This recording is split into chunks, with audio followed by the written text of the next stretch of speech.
bandeko balandi ya CT News tozokokoba na information tozokokoba na suite ya dossier oyo. En tout cas tokuti kozwa mwa contact na bato mpona kovérifie information ezokomela biso awa, mpe esengelaki mpe toyeba na ndenge babakisi bacharge likolo ya ndeko Kalonda en dehors ya port illégal d'armes.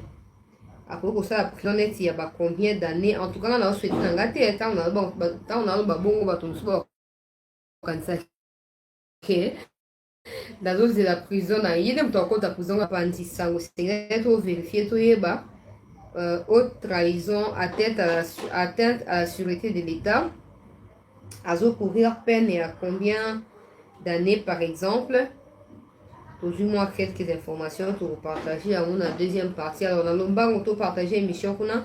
Bandeko, bakota kite, baeba, na kokota, pour na kolanda. Daniel Safou, qui a député, mon cas, pesa na information. Azo lo balanga yete. Daniel Safou sera invalidé et la décision finale est coupée sa main dans quelques jours.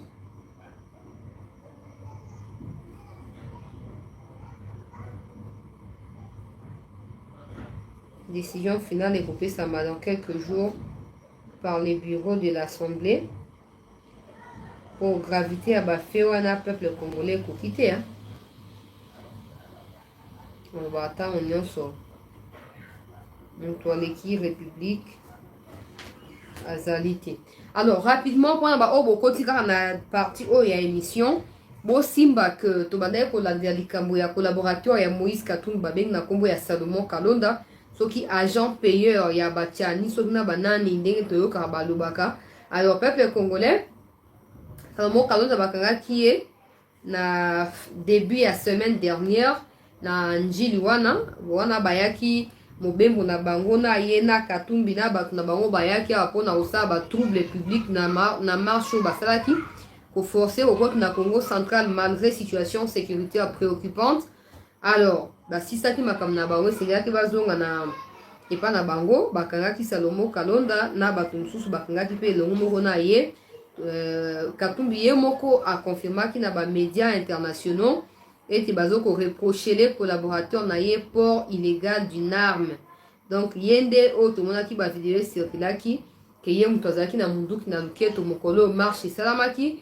Alors il s'est avéré aussi vrai parce qu'aujourd'hui après presque une semaine il y a arrestation des miap a outu kopé sabiso ba information topé ba clé o e pusaki bango baeba nako beta seta yamba baeba nako kangaye malgré ba spéculation malgré ba o ba to opposant ba dès koloba arrestation arbitraire boye. Alors maintenant qu'il n'y a plus d'arbitraire dans kati arrestation, il y a des griefs au bakangeli yango to se ba opposant ba ya koloba ke ata ba grief on appelle ça arbitraire comme ça, donc comprendre que c'est eux qui ne comprennent pas en fait les mots arbitraire et comment pouvoir l'utiliser.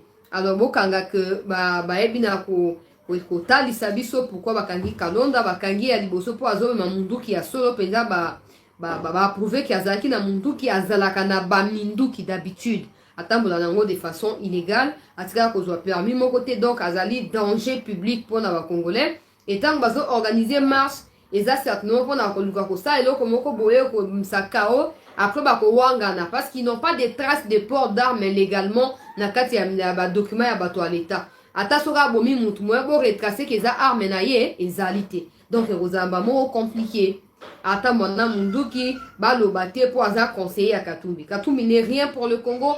Être conseiller de Katumbi ne signifie rien pour la République.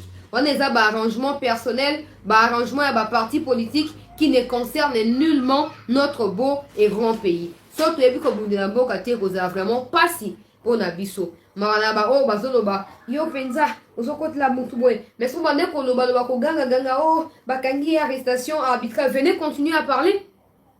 Venez continuer à parler.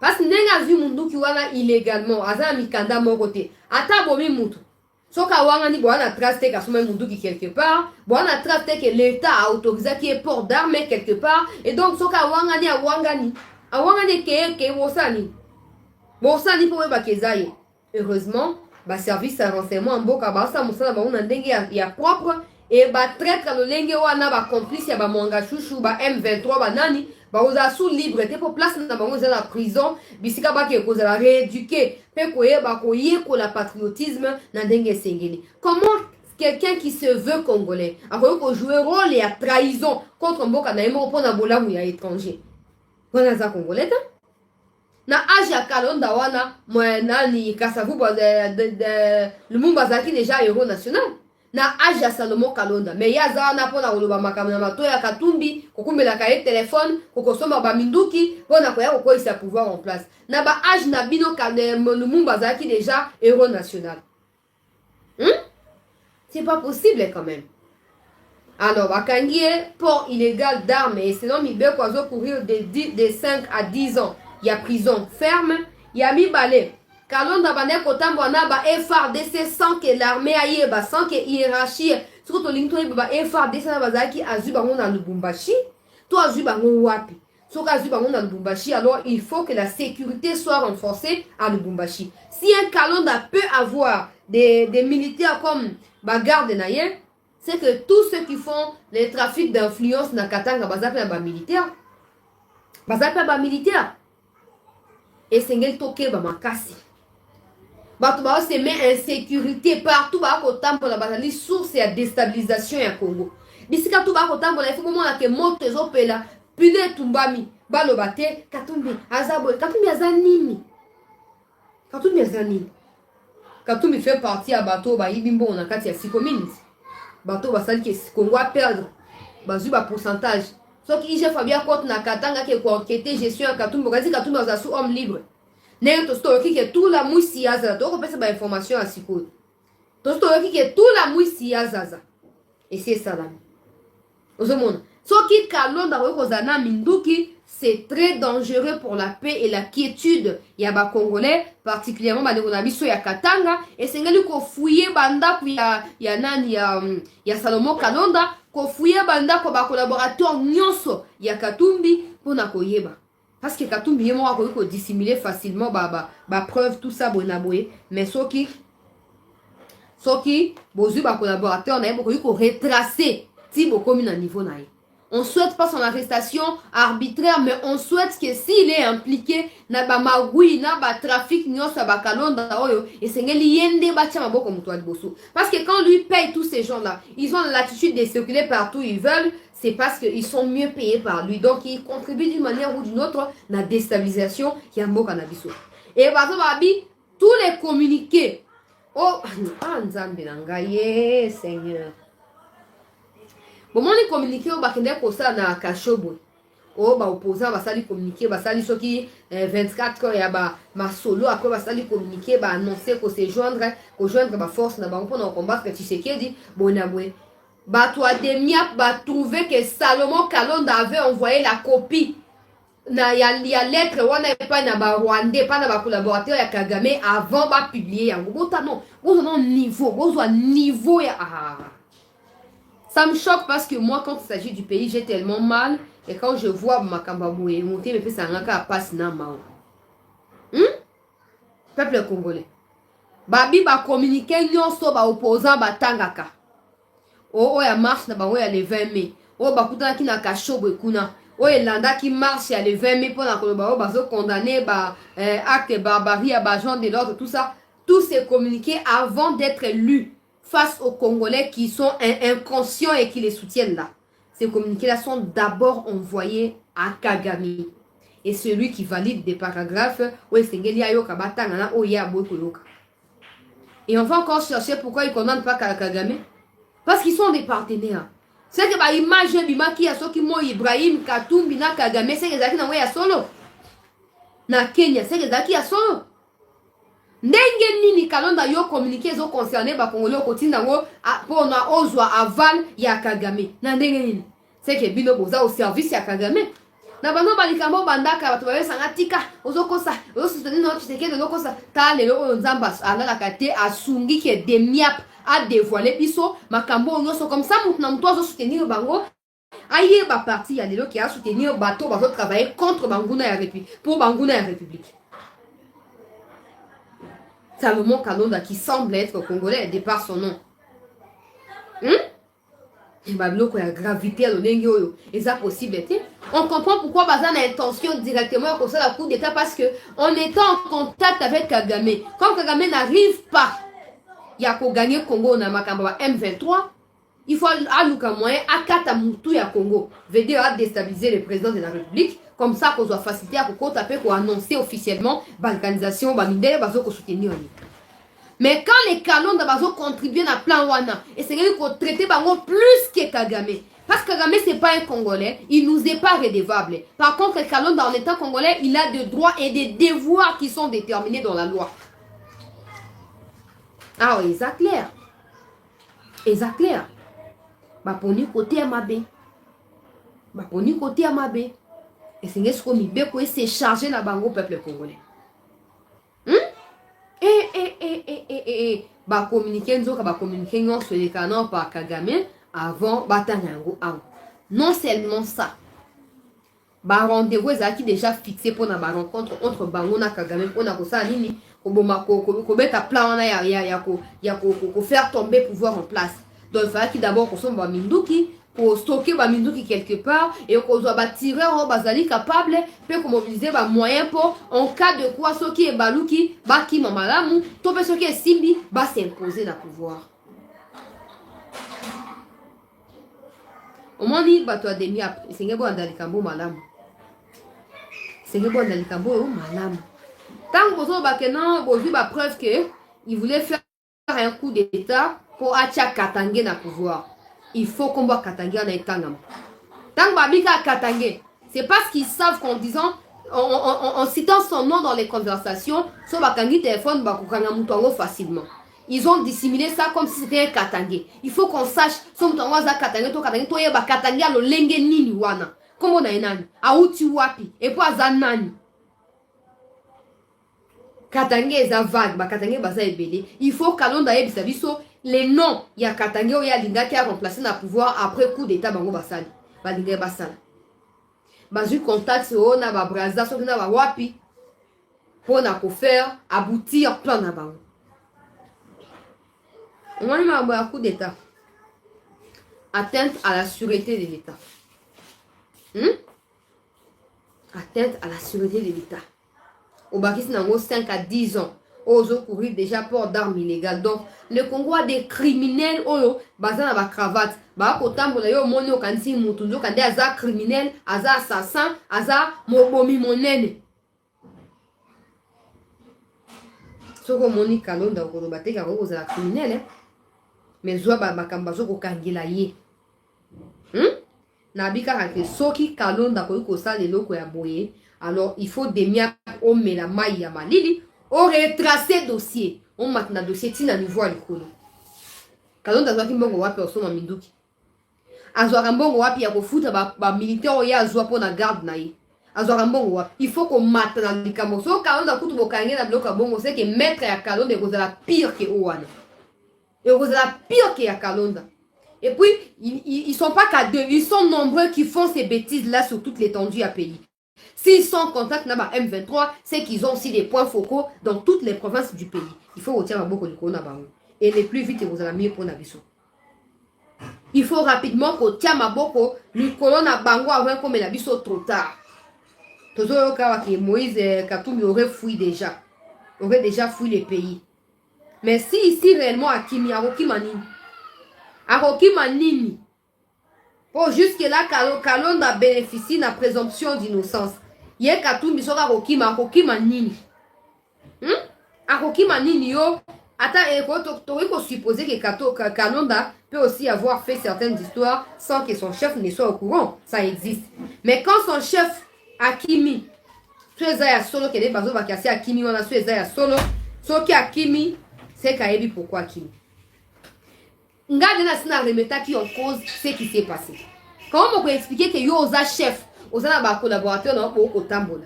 Bakagi collaborateur na yo, tu n'interviens pas, tu t'arrêtes même pas un instant pour vérifier pourquoi on va l'arrêter, où est les mandats ou quelque chose comme ça. Non, au juna au avion au sundo lié au kei parce que ba ke soko tika ki balinge ba kangape. Balinge ba kangape mesures préventives balinge ba kangape. Aïe, c'est pas possible. C'est pas possible. Bino bofandi lo bosa ndé ngwana boa no comme ça au salate. Hein? Boa no comme ça au salate, boa na démarche so au salate o bino bolu ke zaka Tshisekedi alo ngwana pouvoir. Et boza souki boko kango boko kate. Yango bo multiplier ba audio lokuta contre Bemba. Bino réconciliation à konzuluka ya deux malfaiteurs ya République bokene ko sala kuna boyebi ke ko tia Bemba ministre de la défense et ko chauffer bino bozana kimiate bano kimba ferme nyonso ya ba M23 bozana ngona kisasa partout wana boko kimango yango bosa nini bosomi yebela déjà bosomi yebela ba audio lokuta o Bemba asali boye boye ko yebi ke Bemba so ba pesi ka ba moyen 48 heures ezebela kangi bino pe boke na prison ici et si c'est pas possible quand même. Soki bazui kalonda na babiloko na ba trace oyo to sengi ata soki katumbi ya kokima nde bazo faire circuler ba information so eza ya solo kakimi. Mais ateza ya so ateza ya lokuta. Bisika to azali, je pense qu'il est temps ya ko interpeller avant comme trop tard pour le pays. Je pense qu'il est il est temps de pouvoir l'interpeller avant comme trop tard. Ba yebi ko bande ko sala yango tango esimbi te moko ake na Kindu moko ake Poto moko ake États-Unis moko ake Europe ale moko asali nini azongi Lubumbashi eza prison te o eza to bisika ba ko enfermer ba ko bomba o te Lubumbashi aussi eza na se ya bokambami ya mibeko ya mboka na biso boko échapper te tolingi toyeba bisika nini Kalonda détachaki ba unité wana ya FRDC azwaki bango wapi. Avec quel chef to ya brigade to ya nini ya bataillon o ya kene ko sola po azwa bango ba traître baza ebele ba traître baza ebele et sengeli ba précaution ezwama d'urgence avant qu'on trop tard. Il faut botia so botia Kinshasa na se ya couvre-feu botie Lubumbashi botie Katanga kuna mobimba botie bango na se ya couvre-feu.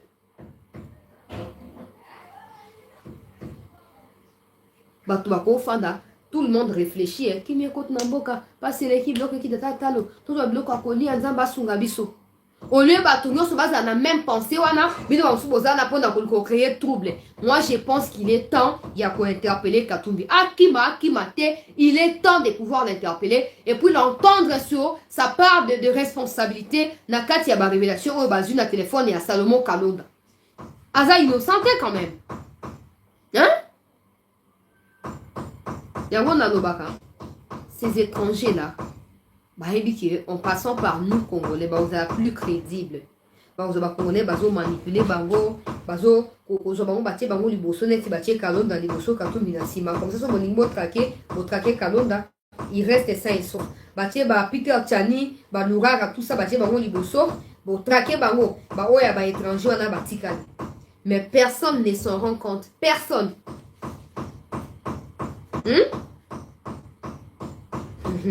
Peuple congolais, l'heure est grave. L'heure est grave. Et c'est que toi qui t'es demandé d'autres qui Rwandais dans M23.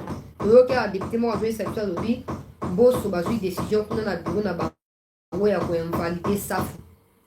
Au moins des malheurs ils ont s'abattre sur bango parce qu'ils ont attaqué la République. Malheur ils ont s'abattre sans cesse sur bango. Pour être à bango, ils ont été à bango. Ils ont été à bango peuple congolais. Ça faut invalider. Mais que vous avez annoncé officiellement décision, il y a bureau et assemblée. Trop c'est trop, c'est pas la première fois qu'il a menacé la République. Trop aussi ma meli, trop kata batu, trop kata baluba, trop kata papa. Hein? Qu'il faut bien na baluba, on essaie de stopper rapidement avec comme trop tard.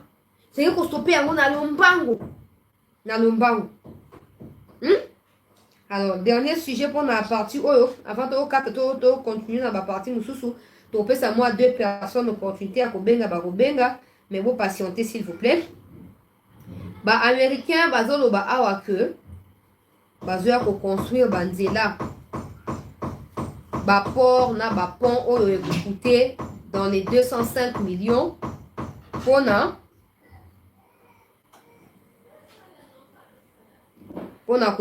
rivaliser dans le marché au Chine a outil décroché face à Mokondi Mboka.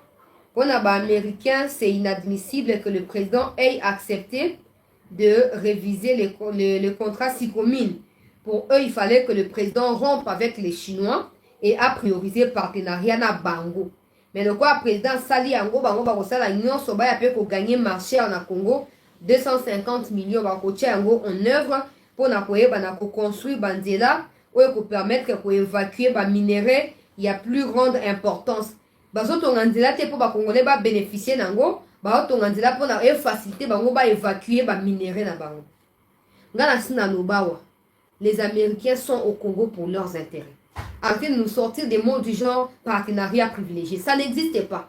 C'est vous qui les voyez comme étant un privilège. Mais eux vous voient comme des bêtes au Bakoyo lié à Bassin au Bango Balingi. Réveillons-nous quand même. Bah, ton andela, c'est pas parce que bah, monde qui place en ondela exacté. Bah, ton andela parce qu'ils veulent qu'on évacue les minéraux basés en besoin dans l'ombango avant que les Chinois basoyango. Donc, comme il ring à box, il faut qu'on prenne des précautions rapidement avant qu'on va trop tard pour Nabiso. Pour aller on est se confronter dans le Congo et aussi battre. Nous devons avoir un seul et unique partenaire fiable et d'autres partenaires secondaires. Oh, tu tiens bango, c'est tu tiens bango. Bah, Américains, bah, pas parce que les Congolais ont besoin de la route, mais parce que eux veulent évacuer bah, minéraux oyo, bah, qu'on soit dans le Congo. Et c'est qu'ils battent dans banzia dans l'ombango penza pour faciliter bah, nos tâches. Bah, ça sous na kati ya bah inquiétude. Dans les Américains ne sont pas fiables et ne le seront jamais. Aux monde. Les gamins, biso doit bah colo minéraux les abisso. Toké na Chine. Partenariat. Il y a bango nini. Pourquoi ils sont autant choqués par les partenariats sino-congolais? Pourquoi? Pourquoi on va perdre nini? Aux monde. Tofungola miso. Tofungola miso. Minéraux à biso, c'est à nous de décider. On n'a pas des injonctions à recevoir de ces gens-là. Jamais. Jamais. Il faut qu'on ait un état solide. État où nous sommes respecter. Donc, quand il parti au peuple congolais, toujours continuer dans quelques minutes. De comment wakomakia wa senga fachi ayamba nani comment je crois qu'ils m'ont envoyé les liens, c'était aujourd'hui, c'était hier pour me parler de la cage qui est préoccupée par les faits que son livre n'est pas autant visible au Congo et que le gouvernement ne prend pas soin de pouvoir exploiter ces livres-là dans Ndenge. Il y a Malonga et Sengeli pour ça là, peuple congolais. Alors, Charles m'a envoyé un article de ce genre. Je ne sais pas si c'était hier ou quoi. En tout cas, Nderonanga vous en a raison. Mais après, il faut savoir qu'on est un chercheur international et indépendant. Image Opesa Soka a rencontré les présidents, certainement ça ne sera pas la bonne chose pour sa propre carrière. Les gens pourront interpréter mal, même si ça n'empêche pas au président de les rencontrer en Charles Nana. Pas forcément qu'on passe à Mbongo parce que ça va représenter rien pour lui, mais qu'on encourager impression, par exemple, et à livre, comme il livre, tout Congolais doit les lire. Et s'il faut traduire ces livres-là dans nos 4 langues nationales, pour qu'il y ait 4 coins à Congo, il faut que les historiens qui enseignent à partir à maternelle, primaire, secondaire, université, tout ça, s'approprier livre wana pour ça nini, mais ça congolais vraie version à l'histoire, il y a Rwandais au bazo convoyer biso na partie est et mboka na biso. Car cela ne tienne na monaki interview na Top Congo FM et interview na Cité News et Rosala Mikolezo pour y to fixer nos dates parce que tous ces temps-là, on est en train de tout planifier, tout ça. Je crois, on est déjà au dernier chapitre et à livre dans la lecture. Donc, ça, on a surtout pointé point important et rencontrer certainement tant on a bien en termes des questions. Donc, tout ça, après interview, on a Charles Onana, Mikolzali Koya, mais nous lui apportons tout notre soutien. Le mieux à faire, c'est, je crois qu'il y a quelqu'un qui veut me vendre ces livres-là. Qui veut que je trouve pour lui des clients. Voilà. Quelqu'un qui veut apporter les livres de l'Europe pour que moi je vende, au fait. Quelqu'un que moi je connais. Donc, Naso a eu précision par rapport à Congo en particulier. On a eu précision par rapport il y a Nini, il y a combien de livres à côté parce que Charles on a eu mon quoi le bâti na Congo que livre Fakba à côté quand on a Congo et que il y aurait des gens au s'opposer à qui. Je ne sais pas par quel moyen, après ça qui détaillé, mais bref, Batumo Bazobo et un quota. Tout bazan entourage à Fati Touré batté parce qu'il y a encore de Rwandais et des personnes nocives dans l'entourage Yafati qui travaillent pour Kagame, qui sont encore là pour dépouiller à tout prix. Alors le président doit personnellement s'investir en donnant de l'ordre au ministre et à la communication, au ministre et à la recherche scientifique pour s'investir, soit peut-être si possible, j'allais dire, va rencontrer Charles Nana, va discuter pour une peut-être conférence qui sera enregistrée et diffusée à la RTNC ou partout au Congo pour la Mouillaba congolais. C'est très important, ce sont des idées à ne pas négliger, mais histoire de rencontre entre lui et le président, ça sera certainement pas très bien interprété et au vu de sa notoriété, vous avez mal à bonne carrière maillée. Voilà, pour être livré au nana oyo totanga yango davantage tozwa mayele tozwa ba information na oyo elekana na oyo koki koyaka lobi soki tosali attention lelo natondi biso nyonso botondi mpona kolanda attentivement baparti oyo ya information tozo korelancer live dans 30 minutes peuple congolais plus 243 97 26 17 024 le numéro na ngai ya WhatsApp okomeli un message pour discuter dans sujet oyo yango besoin un message sur WhatsApp. Alors voilà peuple congolais, dernière partie à émission ezoleka dans 45 minutes.